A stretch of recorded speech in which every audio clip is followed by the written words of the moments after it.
Hello guys, আজকে কার সঙ্গে দেখা করতে আসছি, চলো দেখাই তোমাদেরকে। তখন বাসে ছিলাম, বাস থেকে কোথায় এসেছি, আরেকটা কাজে এসেছিলাম, ওটা বলবো না, ওটা প্রেস্টিজে লাগবে বলতে পারে। চলো কার সঙ্গে দেখা করবো তোমাদেরকে, একটু ওয়েট, ভিডিওটা পুরোটা দেখবে কিন্তু। এটা যতটা দেখো তার থেকেও বেশি সুন্দরী। আমি তো ক্রাশ খেয়ে গেলাম, আজ থেকে আমার ক্রাশ। একে দেখে তো আমি পাগল হয়ে গেছি। ক্রাশ আমি এখন পাগলের মতো আছি। পাগলের মতো না, যে পাগল তো আমি হয়ে গেছি। টিপটা দেখা যাচ্ছে না? হ্যাঁ, এখানে দেখা যাচ্ছে।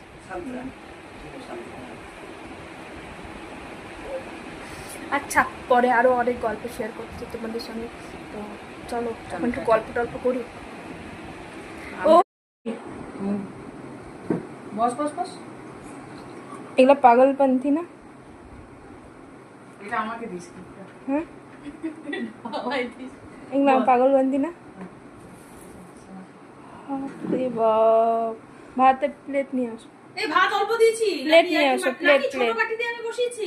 হ্যাঁ, প্লেট নিয়ে আসো। কর্মকার বল, ও তো চা চলে